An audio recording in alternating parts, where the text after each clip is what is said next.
Assalamualaikum warahmatullahi wabarakatuh. Alhamdulillahirabbil alamin. Wassalatu wassalamu ala asyrafil anbiya'i wal mursalin wa ala alihi wa sahbihi ajma'in.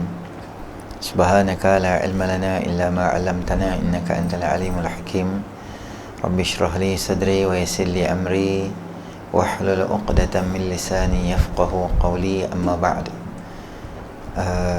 Tuan Imam Al-Jatan Kuasa, tuan-tuan muslimin muslimat yang dirahmati oleh Allah Subhanahu Wa Taala, pertamanya kita panjatkan kesyukuran kita kepada Allah Subhanahu Wa Taala kerana dengan limpah rahmatnya Allah Subhanahu Wa Taala beri kita sama-sama peluang berada di dalam majlis ilmu kita pada malam ni.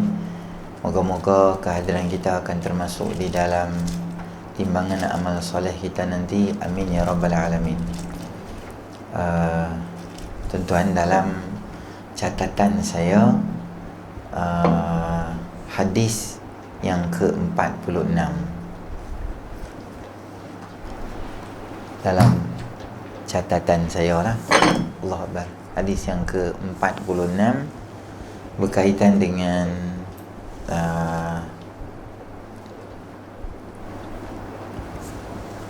Nabi SAW mengajar orang yang tiada mengerjakan sembahyang. Baik.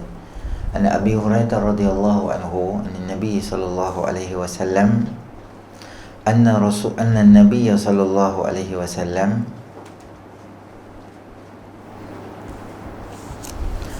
dakhala al-masjida fadakhala rajulun fasalla. Fadakhala rajulun fasalla.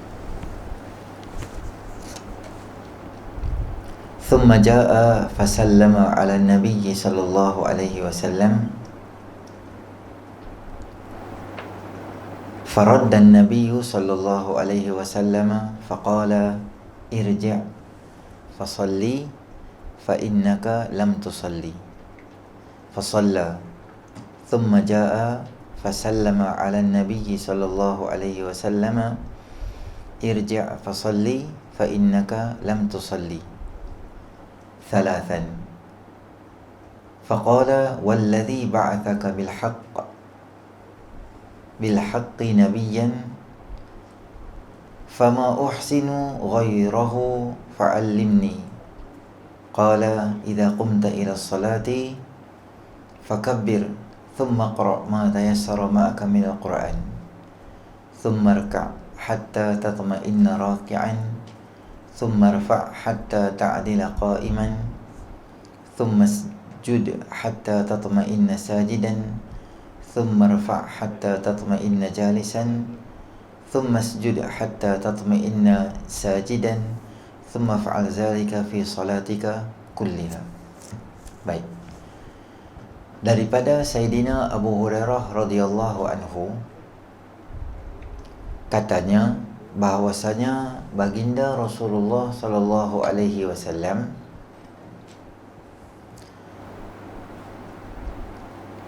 telah masuk ke dalam masjid. Maka masuk pula seorang lelaki lalu bersembahyang, kemudian ia datang. Maka ia mengucapkan salam kepada baginda Rasulullah sallallahu alaihi wasallam. Dan kemudian baginda bersabda, kembalilah engkau, maka sembahyanglah engkau, kerana bahawasanya engkau tiada sembahyang. Kemudian maka ia sembahyang. Kemudian ia datang, maka ia mengucap salam pada Rasulullah sallallahu alaihi wasallam. Lalu baginda bersabda, kembalilah engkau, maka sembahyanglah, kerana bahawasanya engkau tiada sembahyang. Dikatakan sebanyak 3 kali. Maka berkata ia, demi Tuhan yang mengutus engkau dengan benar untuk menjadi Nabi, maka tiada aku dapat memperelok akan yang lainnya, maka ajarkan pada aku. Ia bersabda, apabila engkau bangun daripada mengerjakan sembahyang, maka bertakbirlah, kemudian bacalah apa yang mudah kepada engkau daripada ayat Al-Quran, kemudian rukuklah tetap sehingga engkau berada dalam keadaan rukuk, kemudian itu angkatlah hingga engkau i'tidal, keadaan engkau berdiri, kemudian sujud hinggalah tetap engkau dalam keadaan engkau sujud, kemudian sujudlah hingga tetap engkau sujud, kemudian perbuatlah engkau akan yang demikian di dalam sembahyang engkau yang semuanya. Baik, hadis pada malam ini adalah berkaitan dengan, hadis ini digelar dengan gelaran, bukan gelaran, dia masyhur dengan hadis musi'us salah. Hadis musi'us salah maksud dia ialah hadis berkaitan dengan orang yang rosak sembahyang dia. Cerita dia, satu hari Nabi SAW ada dalam masjid masa tu bersama dengan para sahabat. Seorang lelaki, dia masuk dalam masjid, kemudian dia dah habis sembahyang semua selesai dah. Masa dia nak keluar daripada sembahyang dia, maka Nabi SAW kata kat dia, hang irji' fasalli fa innaka lam tusalli. Hang pergi sembahyang balik.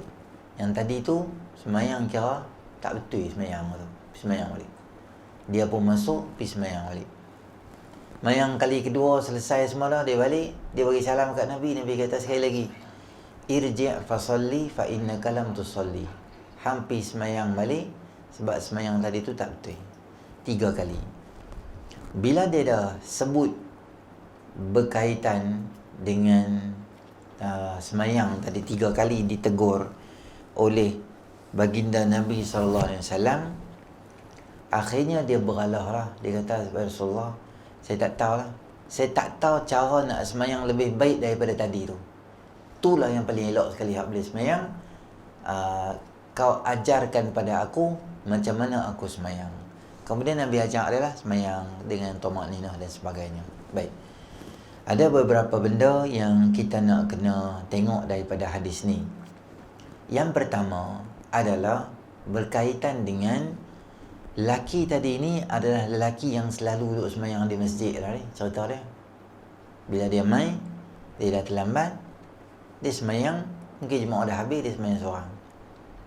Jadi ada beberapa kesilapan yang berlaku dalam sembahyang dia, sehingga baginda Rasulullah SAW arahkan dia suruh sembahyang balik. Masalah utama yang berlaku pada dia adalah Nabi pesan, apabila kamu takbir, apabila kamu rukuk, kita ada tuma'ninah ketika kita rukuk. Tuma'ninah tu apa? Berhenti sebentar. Jadi bila kita rukuk, Allahu Akbar, kita berhenti sebentar. Kita tak boleh sembahyang cepat dan laju. Cap, cap, cap, cap, cap, cap. Macam tu, sembahyang kita tak sah. Walaupun sembahyang kita itu sekadar terangkat tanggungjawab lah, tapi tak sah. Macam mana nak terangkat tanggungjawab? Dia ada 2. Satu sah, satu dapat pahala. Dia yang bagusnya, sembahyang kita sah dan sembahyang kita dapat pahala. Kalau ada version dia sembahyang sah tapi pahala dia tak dapat, boleh ke macam tu? Boleh. Bila dia sembahyang, dalam hati dia ada riya, sombong, takabur, sum'ah, rasa diri hebat, sembahyang dia sah, tetapi sembahyang dia tu zero, pahala tak ada. Di sisi Allah terangkat. Sembahyang Zuhur terangkat, dia tak diazab sebab tak sembahyang, tak. Subuh terangkat, asar terangkat, okey, semua sembahyang, hang sembahyang. Cuma hang niaga je lah, tapi tak ada untung. Penatlah bawa barang pergi pasar malam, niaga pukul 3, pukul 4, buka stall lah, apa semua segala maneka, tapi tak untung apa. Tapi meniaga tak? Meniaga. Tapak hang tu terisi tak? Terisi, tapi tak ada pahala. Jadi kita ni ada 2. Sebab syaitan dia pandai. Sama ada dia akan usaha supaya kita jangan sembahyang, atau kalau kita berjaya sembahyang, dia akan cuba gagalkan pahala sembahyang kita supaya kalau boleh kita jangan dapat pahala bila kita sembahyang. Sebab tu mainan syaitan ni dia sangat halus dan sangat nipis dan halus. Kita pun tak sedar.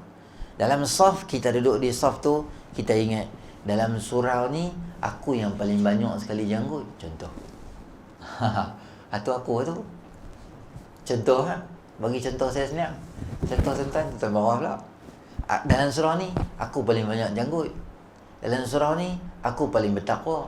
Dalam surau ni aku seorang bagi serban. Dalam surau ni, dalam masjid ni mai awal sekali aku. Dalam masjid apa-apa dia akan menyebabkan kita ni rasa kita hebat, maka sembahyang kita jadi hilang pahala. Semua orang dia tipu cara dia lah.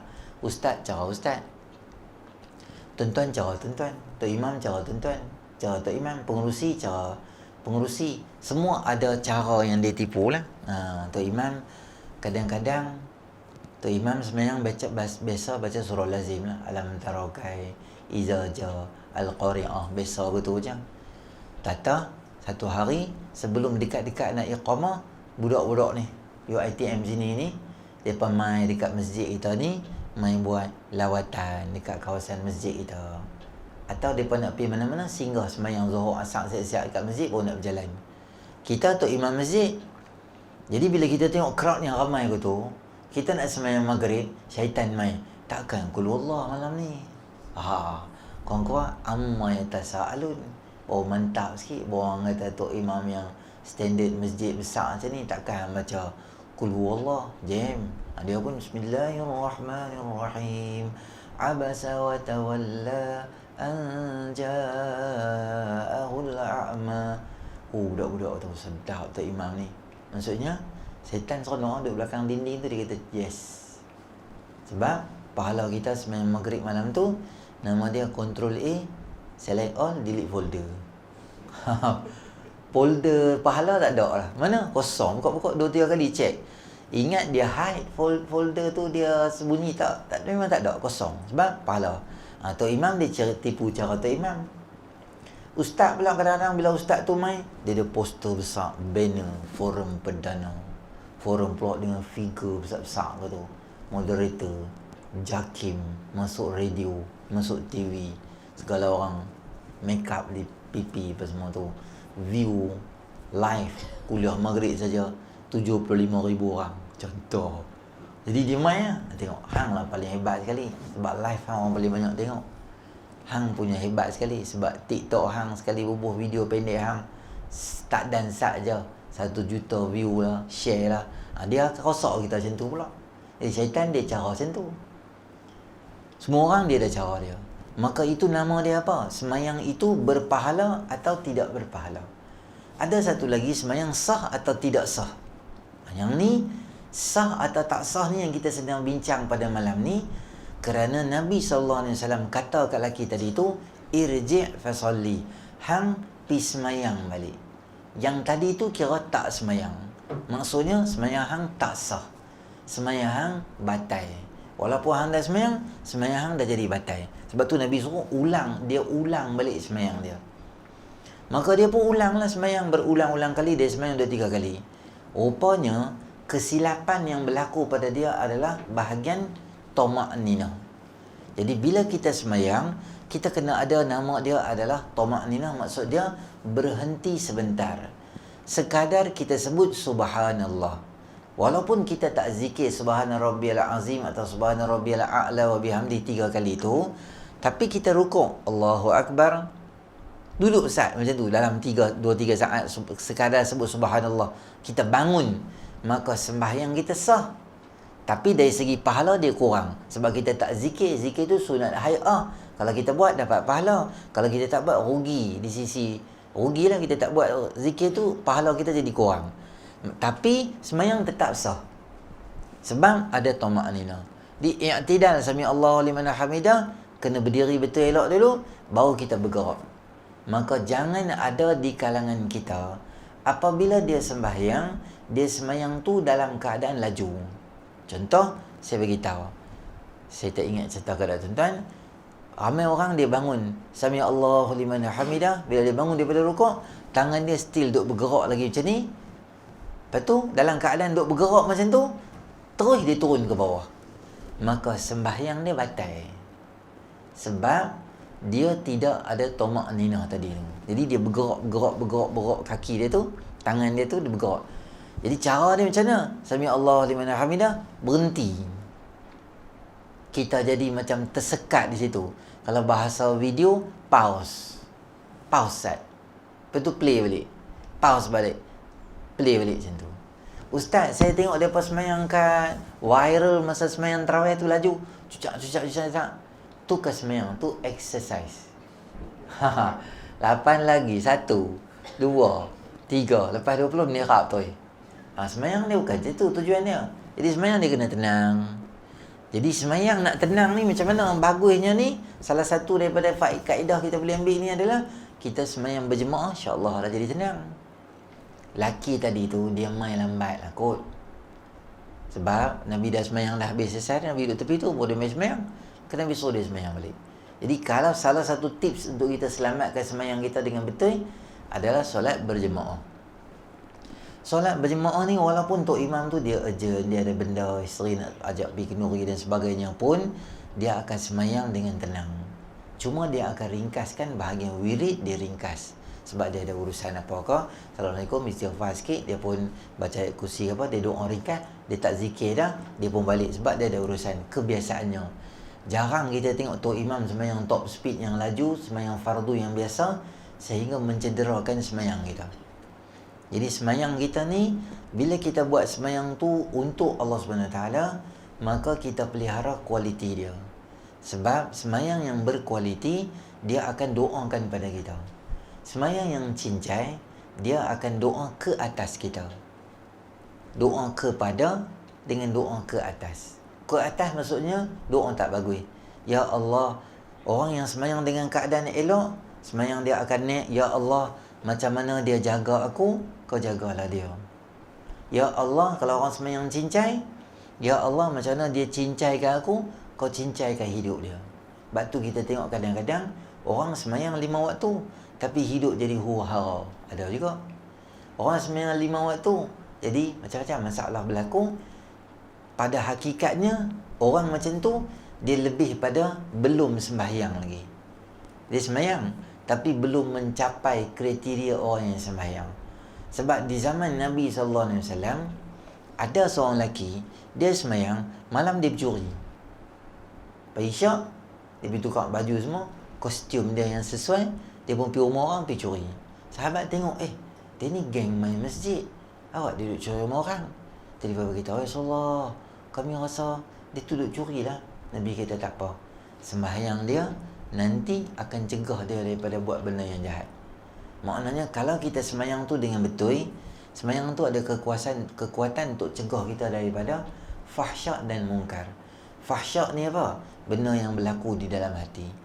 Mungkar ni apa? Di luaran kita.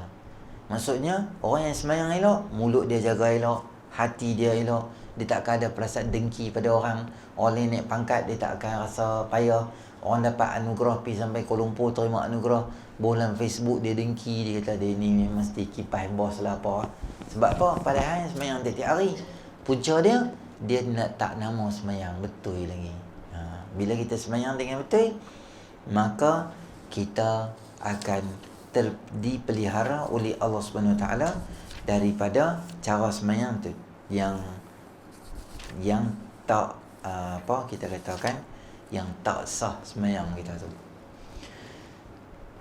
Walaupun kita dah semayang lama, bukanlah tiket untuk kita mesti semayang betul. Ada orang kata saya dah 25 tahun dah semayang. Ya, seniority bukan dikira dari segi tahun lama kita semayang tu. Seniority dalam semayang dikira dengan betulnya kita semayang tu. Kalau kita semayang betul, kita kata betul tu. Sebab tu saya cadang kita cari buku-buku fiqh, buku fardu ain. Kalau biasanya saya cadang kat orang buku terbitan Telaga Biru karangan Datuk Allahyarham Datuk Ismail Kamus, tajuk dia Hidup Ibadat, Hidup Syariat. Kan hidup ibadat kan hidup syariat macam itulah. Kalau biru, buku dia tebal. Saya rasa tu best seller tu. Berapa ratus ribu dia jual di Malaysia ni. Sebab dia ringkas, padat, mudah, senang, semua. Jadi dalam tu dia tulis kat dalam tu Fatihah, tahiyat akhir, doa kunut. Jadi kadang-kadang benda-benda ni kita duk baca selalu. Ni dari segi perbuatan, dari segi pembacaan kita pun kita kena clarify balik. Kadang-kadang kita duk dengar Allahumma hdini fi man hadait wa afini fi man afait. Kita tak tahu last sekali tu dengan dal ke, dengan alif ke, dengan ta ke, semuanya ta. Allahumma hdini fi man hadait wa afini fi man afait wa afini fi man afait wa tawallani fi man tawallait wa barik lana fi ma a'tait wa qina bi rahmatika syarra ma qadait fa innaka taqdi wa la yuqda alaik. Ada dua je lokasi yang dengan kaf, lain semua berakhir dengan ta. Allah syarra ma fa innaka taqdi wa la innahu la yuzillu man walait wa la ya'izzu man adait tabarakta rabbana wa ta'alait falakal hamdu ala ma qadait nastaghfiruka wa natubu ilaik. Inilah dua lokasi yang dia akan akhiri dengan kaf, yang dia akan akhiri dengan kaf. Hak lain semua dia akhir dengan ta. Kadang kita duk selalu baca, kita tak tahu. Oh, bila kita baca balik, sekali-sekala tengok tahiyat akhir kita. Oh, macam ni tahiyat akhir. Aku duk baca selalu macam ni. Kita kadang-kadang terlepas pandang. Jadi elok kita elok kita jadi macam apa? Betul ni lah. Sebab saya kata orang yang lama-lama sembahyang pun boleh jadi kesilapan. Terutamanya saya tengok kadang-kadang duk main kuliah selalu pun, bila dia sembahyang sunat tu kita tengok, ya Allah, laju sembahyang, cucak. Assalamualaikum, Waalaikumsalam. Tu kita kata ketua dajah tu. Ketua dajah. Hak lainnya yang tanya hari lah, memang menerap tu ya kalau sembahyang tu. Jadi kita pun sekali-sekala kena panggil isteri kita, anak kita pun tengok mereka punya sembahyang. Abang main sini. Main sini. Okey, abang cuba takbir. Habis tahu kat ayah kalau rukuk macam mana, baca apa, macam mana perlakuan sembahyang, sujud macam mana, tangan di mana, kaki di mana. Okey, sekali-sekala panggil. Isteri pun kita panggil juga. Main sini, sujud macam mana, tangan macam mana, orang perempuan rapat macam mana, kaki macam mana, tangan tak boleh buka sangat dalam sembahyang. Okey, baca Fatihah abang nak dengar. Baca tahiyat akhir abang nak dengar. Saya kata, apa abang ni suruh baca Fatihah pula? Baca lah nak dengar. Tak tahu dia baca apa selama ni ya. Kita ingat dia okey, rupanya dia bon. Kalau macam tu, kita lah bertanggungjawab. Baik, hadis berikutnya, An Abi Hurairah radhiyallahu anhu anna Rasulullah sallallahu alaihi wasallam qala idza qala al-imam sami Allahu liman hamidah faqulu Allahumma rabbana lakal hamdu fa innahu man wafaqa qawluhu qawla al-malaikati ghufira lahu ma taqaddama min zambi. Baik. Hadis yang berikutnya juga memberi satu saya baca dulu terjemahan. Sayyidina Abu Hurairah radhiyallahu anhu katanya, sabda Nabi SAW, apabila imam berkata sami Allahu liman hamidah, maka berkatalah kamu Allahumma rabbana lakal hamdu. Kerana bahwasanya barang siapa yang berkebetulan perkataannya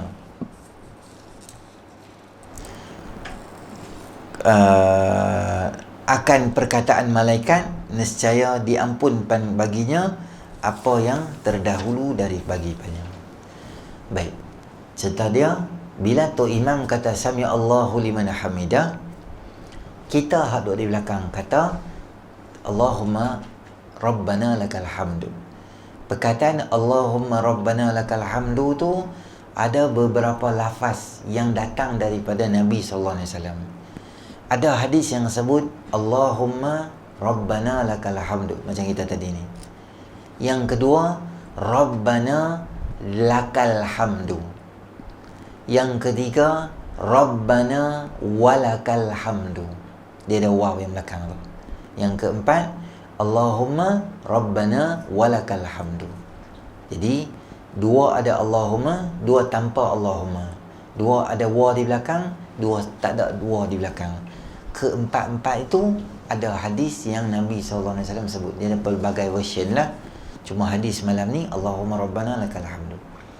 Siapa cakap macam tu, dia cakap dia tu sama dengan cakap malaikat. Zikir tadi tu, Allah ampun dosa dia. Baik. Sekarang persoalan dia, kita mana tahu malaikat sebut time bila? Maka kata ulama, perkataan Rabbana walakal hamdu tu imam, dia bila sebut Sami Allahu liman hamidah, kita sebut di belakang tu, yang tu imam sebut tu sama dengan kita sebut tu, maksudnya perkataan malaikat adalah perkataan sama dengan tu imam. Tu imam kata Sami Allahu liman hamidah, kita di belakang tu Rabbana walakal hamdu, sahut sabutan malaikat, sahutan imam tadi tu, maka Allah akan ampunkan dosa kita yang dahulu. Di dua lokasi benda tu. Di mana satu lagi? Bila kita kata amin. Amin tu sama juga. Man wafaqa ta'minuhu ta'minal malaika ghufira lahu ma taqaddama min zambi. Siapa yang amin dia sama dengan amin malaikat, Allah ampunkan dosa dia. Amin malaikat dengan siapa? Amin malaikat sama dengan amin tok imam. Jadi kita amin, malaikat amin. Dalam sembahyang, jadi kita, benda ni tuan-tuan hanya ada dalam mana? Hanya ada ketika solat berjemaah. Kalau kita sembahyang seorang, kita tak dapat kelebihan ni. Termasuk dalam kelebihan amin tadi tu. Sebab tu, kalau kita berusaha untuk dapatkan solat berjemaah, ada banyak kelebihan yang Allah Subhanahu Wa Taala akan berikan pada kita. Macam mood kita lah kan sekarang tuan-tuan kan. Lepas habis Ramadan tu, kita rasa macam aku dah banyak dah buat lah, Tuhan duk kira pula dengan aku, lepas raya aku tak main dah. Dia tu balik macam orang balik Mekah lah kan, balik umrah lah. Lepas tu orang tanya dia, Haji yang balik umrah ni travel mana? Lama tak nampak main surau. Dia kata, aku seminggu 2 ni tak lagi kot, nanti bawa kopi. Dia tawar. Dia tahan bayang lah, aku pergi Mekah 100,000 pahala satu puasa, satu sembahyang. Di Madinah 50,000. Aku duduk lebih kurang duduk ada kat 7-8 hari. Kalau aku sampai mati tak sembahyang pun, kira Tuhan kira hutang aku lagi. Tak habis. Dia kira malas lepas sembahyang, sebab dia dapat pahala berlambak lah. Jadi kita pun kadang-kadang bila kita buat ibadat tu, kita rasa macam hebat dah. Jadi kita pun rasa macam Tuhan dah banyak pahala kat aku kot, kita pun kau lama aku tak main dah. Jadi bila kita buat ibadat, kita lupakanlah pahala kita tu. Jangan kita fikir pahala tu sehingga kita rasa macam syok lah pula pahala dah berlambak tu. Sebab kita tak tahu Tuhan terima ke tak terima. Jadi bacaan Sami Allahu liman hamidah, kita sebut di belakang tu imam Rabbana walakal hamdu, kita sebut perkataan tu, maka kita dapat pahala. Allah ampun dosa. Maksud dia apa? Kalau boleh, jangan sampai Tok Imam bangun pada rukuk lah. Kita kena ada di saf ketika tu. Kalau kita dah ambil wudu, Tok Imam dah mula baca surah, kita boleh ringkaskan wuduk kita. Tak payah baca sampai 3 kali. Sekali pun tak apa. 3 kali ni bila? Bila main awal ada masa. Sebab 3 kali ni sunat. Sekali rukun, 2 kali lagi sunat. Apa lagi sunat? Kanan, baca bismillah, semua tu sunat. Jadi bila kita nak semayang fardu ni, takut masbuk atau terlambat, jadi kita ringkaskan wuduk. Tapi biarlah sempurna, jangan ringkas-ringkas tak sempurna pula. Sempurna sekali je, sebab kita tak mau dapat lambat semayang fardu, sebab itu sunat. Kalau kita dapat sebelum rukuk, cantik kan? Bila Tok Imam bangun Sami Allahu liman hamidah, kita pun dapat Rabbana walakal hamd. Syarat dia yang pertama, jangan lari dalam semayang. Banyak tempat kita tengok kadang-kadang orang dia suka lari, makruh lari. Tuan-tuan ambil semayang, sini dah lam yalid wa lam yulad wa lam yakul lahu kufuwan ahad. Sini tak apa penat sangat. Dia masjid besar macam masjid Timur ke, kena pergi masjid negeri ke, jenis luas-luas tu. Daripada hari ambil wuduk tu, daripada tempat wuduk tu, tuan-tuan nak mai ke saf tu panjang. Jadi bila Tok Imam dalam yalid wa lam yulad ataupun dia baca alam tarakai, kita takut tak sempat, kita lari, bergegak kunci dalam poket tu. Kecung, lari, takbir. Kita dapat rukuk tu. Bila kita nama kita dapat rukuk, bila kita sempat tamak-ninah. Tang mana? Tuan Tok Imam duduk di sini dah. Kita pun mai Allahu Akbar, takbir. Kita dan duduk dan tamak-ninah. Kadar kita sebut subhanallah. Maknanya kita dan rendam badan kita sama sikit dengan Tok Imam. Tok Imam bangkit. Sami Allahu liman hamidah. Sami Allahu liman hamidah. Rabbana lakal hamdu. Kita baca gitu, maka kita dapatlah rakaat tu. Tapi kalau kita letak je kepala dia naik, kita tak sempat tamak nina, maka rakaat tu nama dia burn. Macam mana? Allahu Akbar, kita pun takbir. Allahu Akbar. Ra sampai je ra. Sejurus selepas ra tu, Tok Imam Sami Allah liman hamidah. Maka kita tak sempat tamak nina, maka kita tak dapat rakaat tu. Atau lagi contoh tak dapat, kita dalam perjalanan. Allahu Akbar, Tok Imam bangkit, kita hanya selisih ke alam maya je. Jumpa babai kot tu ya. Kita turun, dia naik. Maksudnya tak sempat untuk kita ni nak tamak nina. Itu pun nama dia semayang kita masbuk juga, rakaat tu tak dapat. Tapi kita ingat, dalam ramai-ramai orang yang main lambat, kita lah pahala paling banyak. Sebab kita paling rapat dengan Tok Imam, dekat dah nak ni. Bila Tok Imam dah, katalah kita main Tok Imam Sami Allah liman hamidah, apa kita buat? Kita takbir on the spot.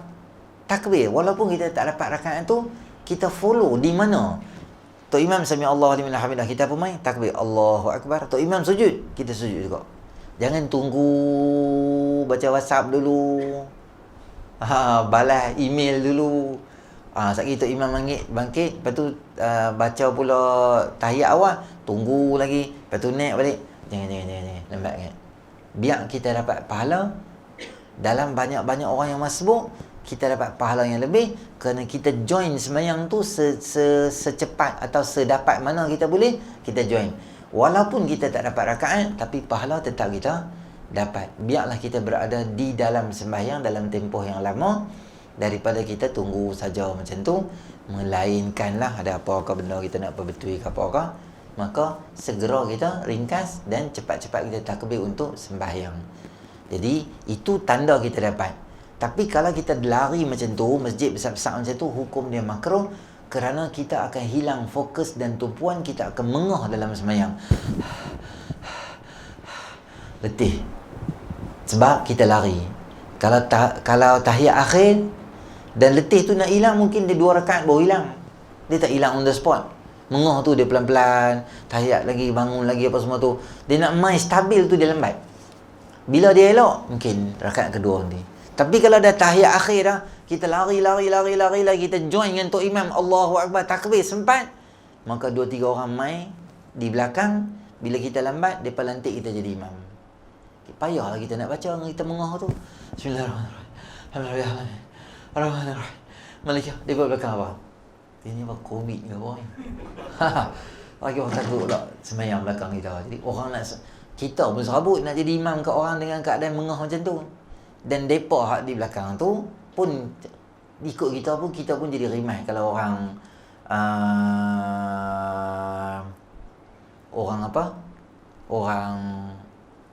nak ikut kita dengan keadaan macam tu, kita pun rimai juga. Cumanya bila tuan-tuan main lambat, tapi ada grup di belakang 3-4 orang juga lambat, maka kita, Tok Imam dah tahiyat akhir, kita cari grup baru, kita buat sembahyang baru. Bila Tok Imam nak habis, 1. Nombor 2, ada orang yang nak join kita buat jemaah yang baru. Tapi kalau Tok Imam baru rakaat pertama, rakaat kedua, sembahyang Zuhur, tak payahlah buka jemaah baru. Syarat dia 2. 1, Tok Imam nak habis sangat dah. Yang kedua, ada 3-4 orang nak ambil uduk sama dengan kita. Kita pun kata tak apa Ustaz, bagi dia habis sembahyang, kita join satu grup yang baru. Sebab kita dapat 4 rakaat dalam keadaan berjemaah. Tu taklah kita dapat di hujung saja. Syarat adalah orang. Kalau tak ada orang, kita tengok siapa pun tak ada, macam kita lambat, kita join, kita sembahyang tu. Jangan terlalu ma fatakum fa'atimu, ma fatakum wa ma adraktum fasallu wa ma fatakum fa'atimu. Apa yang hangpa dapat, hangpa sembahyang. Apa yang hangpa tak dapat, hangpa takbir sembahyang, hangpa tambah sembahyang. Kalau zuhur 2, hangpa dapat 2 lagi lambat, tambah je 2, tak apa, tak ada masalah pun. Jangan berlari-lari di dalam sembahyang, hukum dia makruh. Kalau kita sempat untuk dapat sebelum rukuk, kerana kita dapat kelebihan dia apa? Kalau kita mat awal, kita dapat amin sama Tok Imam. Kalau kita tak sempat awal sama amin sama Tok Imam, kalau kesempatan, jangan lepas sami Allah dengan uliman hamidah dengan Tok Imam. Maknanya Allah ampun semua dosa dia dulu. Kalau dia rajin sembahyang berjemaah, maknanya banyaklah dosa dia diampunkan oleh Allah.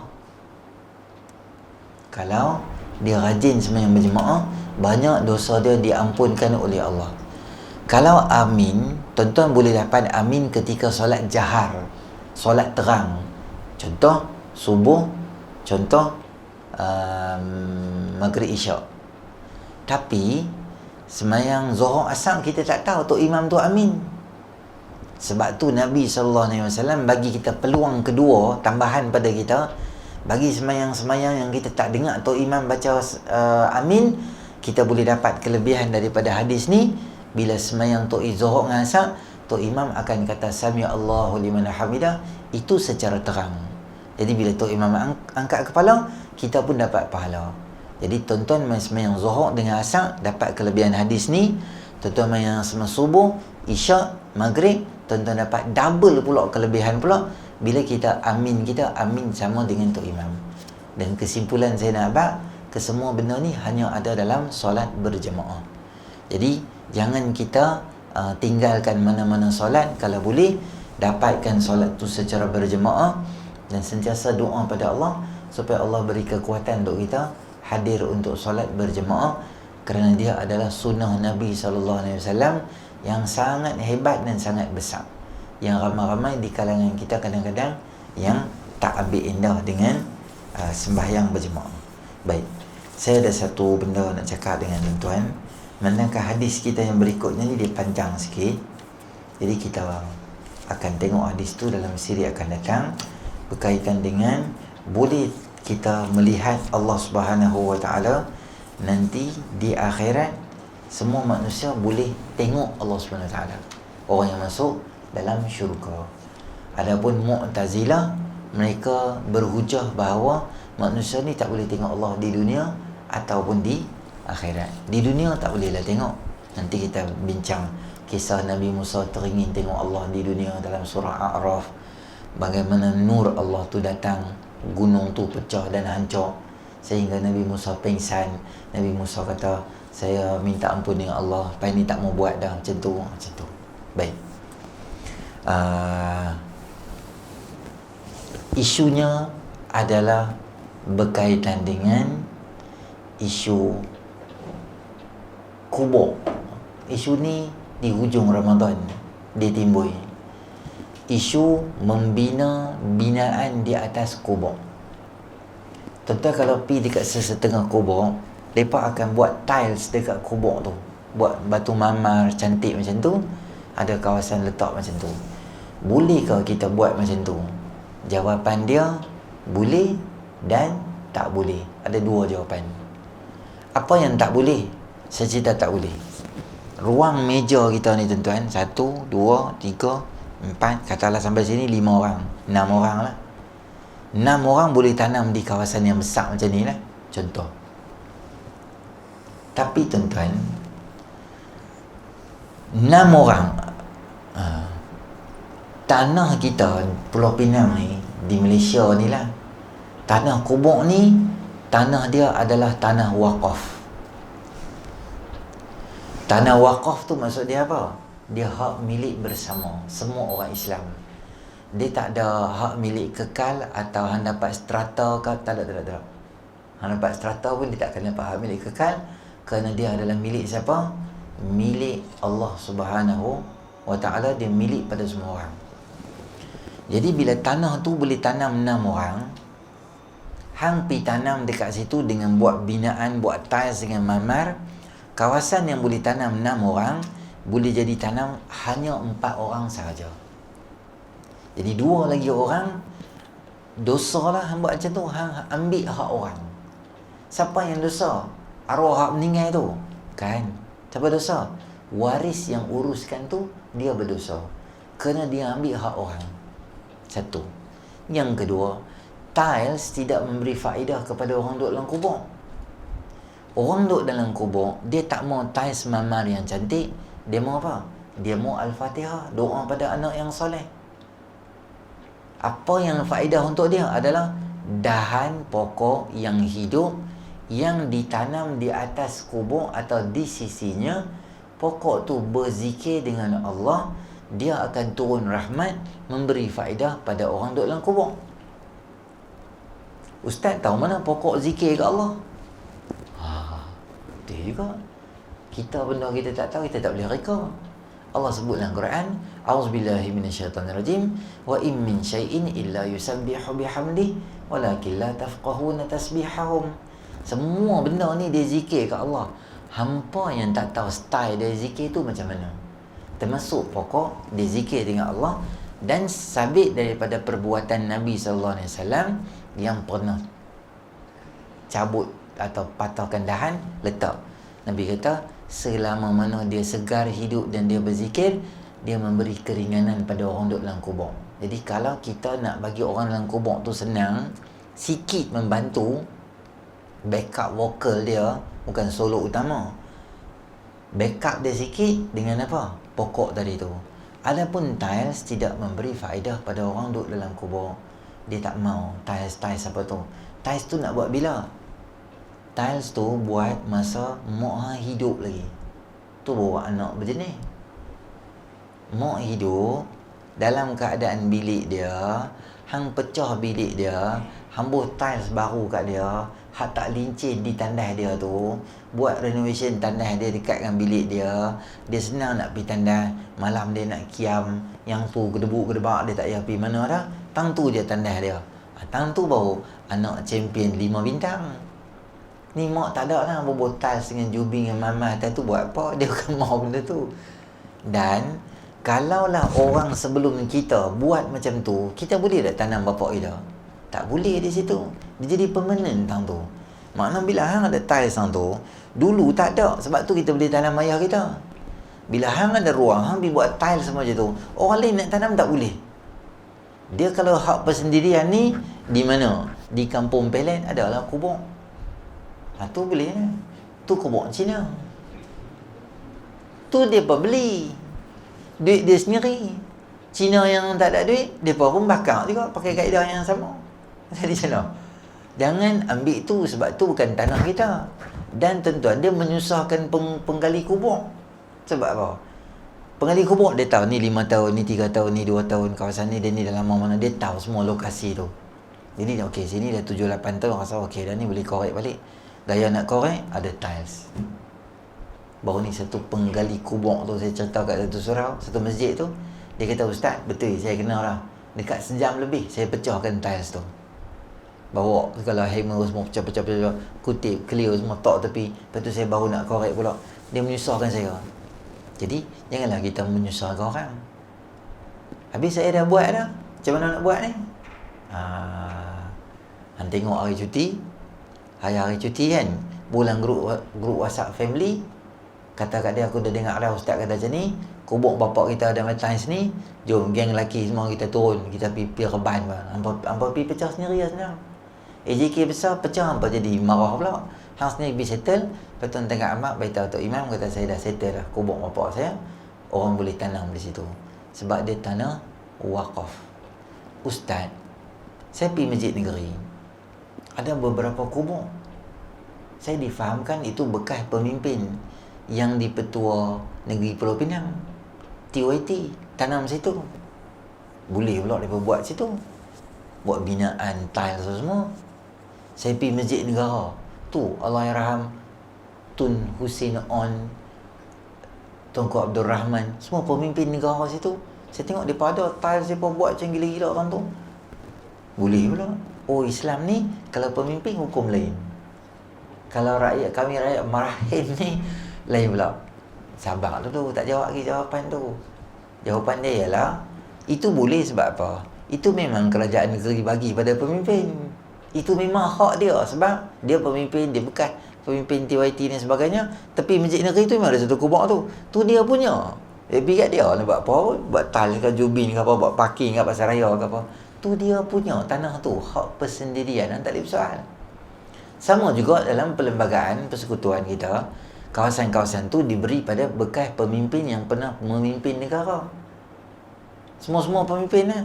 Saya tak pastilah dalam perlembagaan tu mesti tanam ke bumi di situ atau boleh kalau nak ke bumi di situ. Semua-semua pemimpin yang ada sekarang ni, yang bekas pemimpin kita siapa? Ramailah bekas pemimpin kan. Kita ada Tun Abdullah, kita ada bosku, kita ada ya kalau meninggal lah. Kalau meninggal boleh nak tanam nak ke bumi di situ boleh sebab dia bekas pemimpin, jasa dia banyak pada negara dan sebagainya. Maka kerajaan bagi satu tempat tu dia okey boleh. Ustaz saya pergi ni, kalau tuan-tuan pergi masjid Syekh Yusof tu kat tepi hospital tu kan, masjid tu sebelah tu ada satu kubur, satu je tepi, belah kanan nak masuk kat belah dewan tu ada apa? Ada kubur yang siap, satu dia seorang je, dengan pagar, dengan macam-macam, semua macam glamour sangat dia tu. Dia boleh pula tuan-tuan nak tidur tentu. Masjid Kapitan Keling, ada orang dia buat binaan. Masjid Alim Sawalib, atas sikit pada Kapitan tu, tuan tengok ada seorang duk tidur kat depan tu, dia buat bagi. Boleh pula tu. Tu boleh. Sebab apa? Sebab tu tanah dia wakaf. Bukan Syekh Yusof, kampung belakang semua, segala mak nikah, segala kedai makan cherry, semua tu dia punya, dia wakaf. Jalan Datuk Keramat, once upon a time dulu lah. Sekarang ni kalau tuan-tuan nak pergi wakaf tanah tu, nerap kau. Tapi jasa dia besar. Masjid orang buat, orang Islam boleh main di situ, ada hak tanah milik orang Islam di situ. Ada satu ruang kecil untuk dia, kita sedekah Fatihah untuk dia. Oh ini orang yang bagus, pernah berjasa, moga Allah ampuni dosa dia, kita doakan ampunan untuk dia. Boleh, tu dia punya. Semua-semua tu Kapitan Keling pun ada orang yang wakaf, dia punya tak apalah. Ada orang kata saya, Ustaz saya ada tanah di Greek, boleh saya tanam kubur saya dekat tepi rumah saya kat Greek tu? Hantarnya Islam boleh tanam, tapi yang kena tanya perundangan negara juga. Suka-suka hati tak ditanam kubur tu. Tak lagi belakang rumah dia ni satu kubur, belakang dia ni satu kubur. Nanti kerajaan mai tu kan dia di syok tak? Betul ke kubur kubur siapa? Kan bunuh orang tanam belakang ni. Viral hari ni potong 15 mak lah apa semua. Tak tahu macam mana cerita tu betul ke tak betul ke, kubur siapa belakang ni. Jadi pihak berkuasa tempatan, PBT kena rujuk MBPP lah kalau kita Pulau Pinang ni. Kalau Greek ni pergi tanya pihak pengurusan MBPP, boleh ke aku tanam di sini? Memang dia kubur aku, mak aku meninggal, aku tanam tahun ni, boleh ke? Pergi tanya. Kalau polis kata okey, boleh tak ada masalah, tu tanah kita tanam, kita nak buat binaan ke apa, buat Cuma kalau kerajaan negeri ada peraturan undang-undang tertentu, itu kena tanya, rujuk balik lah. Jadi eloknya kita tanam di tanah wakaf tu biasa boleh, tak payah buat binaan apa-apa. Cukup masa orang tambun tanah semua, buat kubur second layer, third layer dan sebagainya. Tak apa, mak kita walaupun kita tak nampak di mata kita, tapi mak tu sentiasa ada di hati kita, doa pada dia, buat kebaikan pada dia, semua hasil pahala juga. Supaya kita katakan apa, dapat pahala yang berterusan. Jangan kita buat naya pada orang. Okey, satu lagi saya cakap tuan-tuan, lama tak main kan, ala-ala. Sekarang ni lah banyak musim kenduri kahwin. Adalah kadang-kadang orang mesej saya, boleh ke Ustaz nak baca doa kat kenduri kahwin saya? Sebelum tu orang ada buat satu perubahan sikit. Dia kata, Ustaz, kenduri kahwin anak saya nak buat tazkirah. Ustaz, kenduri start pukul 12, Ustaz cakap 12 sampai 12.30, lepas tu kita makan semua orang.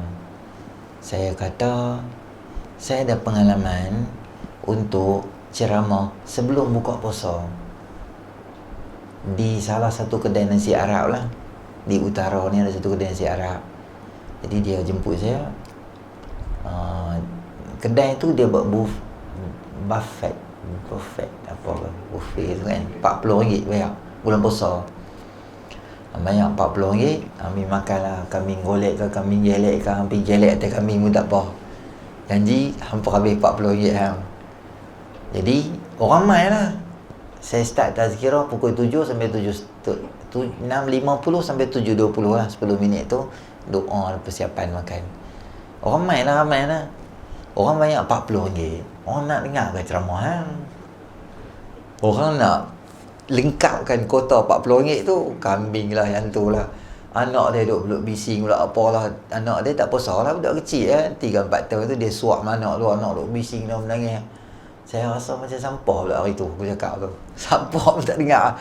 Lari jalan sini, jalan sana. Saya fikir-fikir, itulah hari terakhir saya ceramah masa sebelum buka puasa, di hadapan crowd yang ada hadapan makanan. Kalau di luar makanan, kita tazkirah dulu dalam ni. Okey, sebab kita punya tumpuan kita lain. Dah habis 7.15. Okey tuan-tuan, 7.25 buka puasa. Okey, sekarang makanan semua dah pack dah. Dah letak dah AJK. Tuan-tuan pergi duduk je. Okey, itu tak ada masalah. Tapi kita cakap, orang duk ambil makanan, jalan pusing.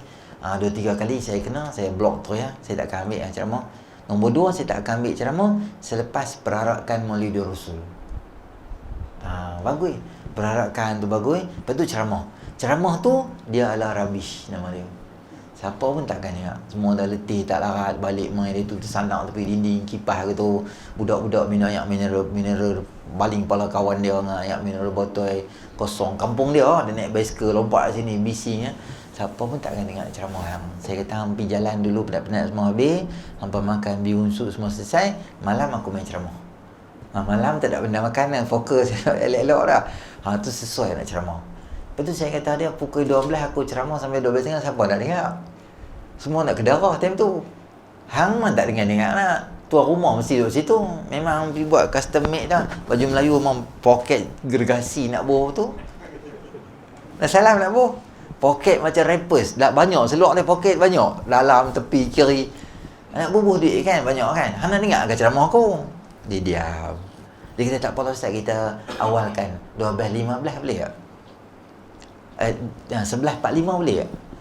Saya kata hang beritahu aku, hang tuan rumah 15 minit lagi majlis nak start.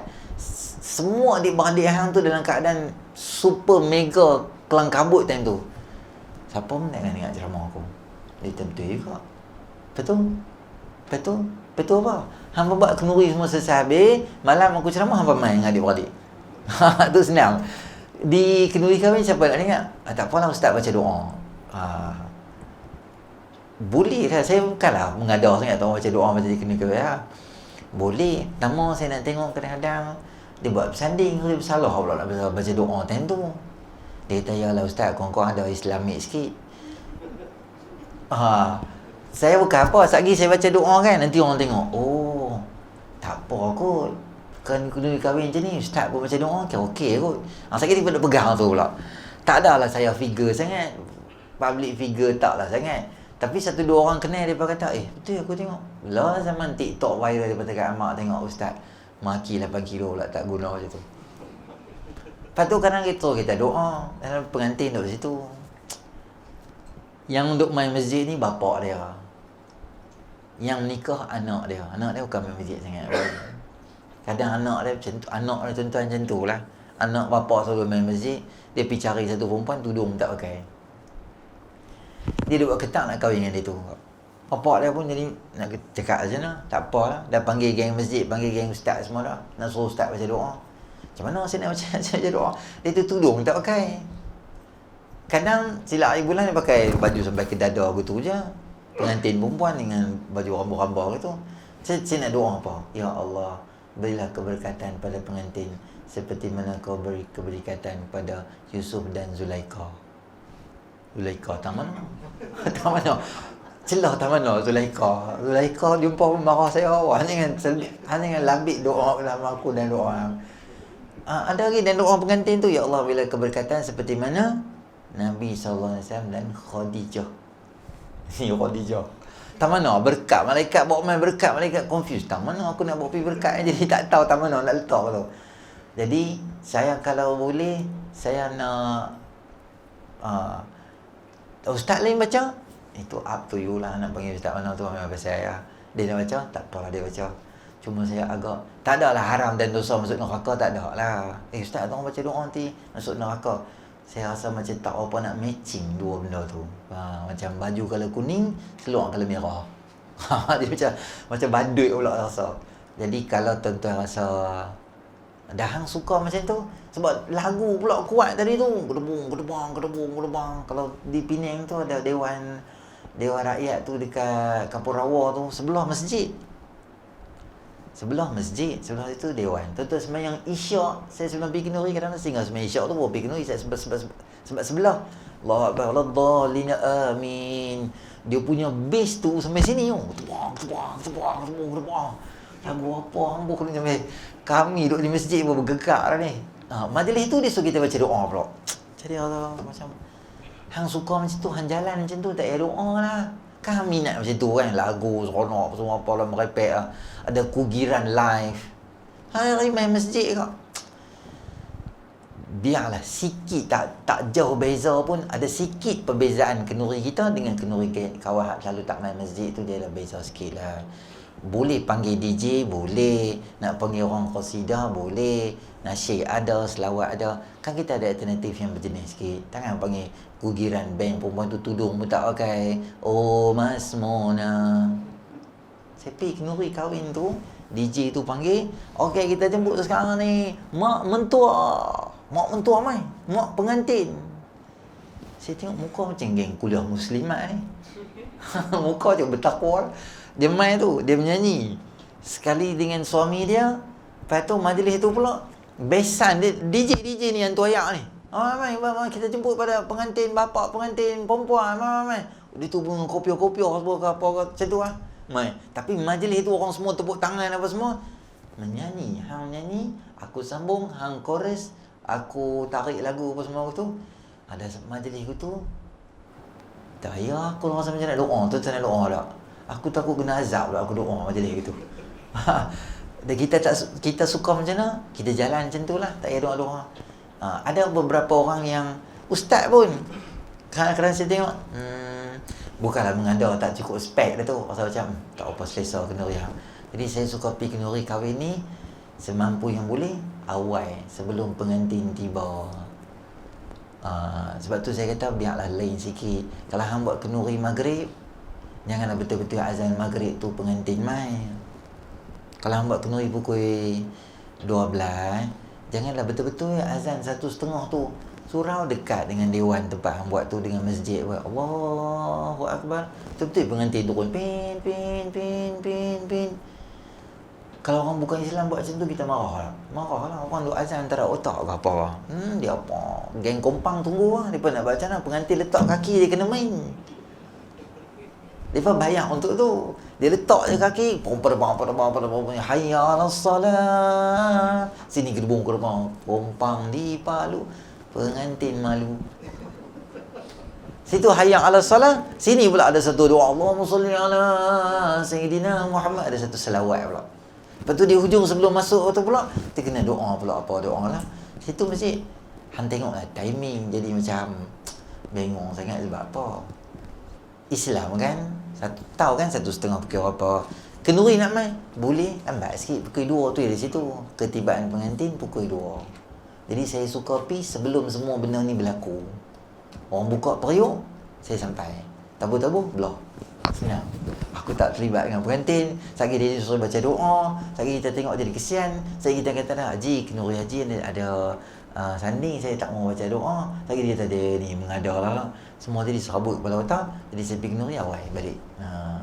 Ada orang jemput saya kalau saya tak doa tu, minta maaf lah sana. Itu tak ada lah stand hebat sangat. Cuma saya selesa macam tu lah. Okey. Tu dua benda nak abang. Satu pasal kubur, satu pasal kahwin. Okey, tu saja. Nanti kita jumpa dalam sesi akan datang. Auzubillahi minasyaitanir rajim. Bismillahirrahmanirrahim. Alhamdulillahirabbil alamin. Wassalatu wassalamu ala asyrafil anbiya wal mursalin wa ala rasulih ajma'in. Allahumma nafa'na bima 'allamtana wa 'allimna ma yanfa'una wa zidna ilma. Rabbana atina fid dunya hasanah fil akhirati hasanah wa qina adzabannar. Wa sallallahu ala sayyidina Muhammadin nabiyina wa ajma'in. Alhamdulillahi rabbil alamin. Assalamualaikum warahmatullahi wabarakatuh. Subhanakallahumma wa bihamdika asyhadu an la ilaha illa anta astaghfiruka wa atubu ilaik. Wal 'asri innal insana lafi khusr illa allazina amanu wa 'amilus solihati wa tawasaw bis sabr. Subhana rabbika rabbil izzati amma yasifun wa salamun alal mursalin walhamdulillahi rabbil alamin.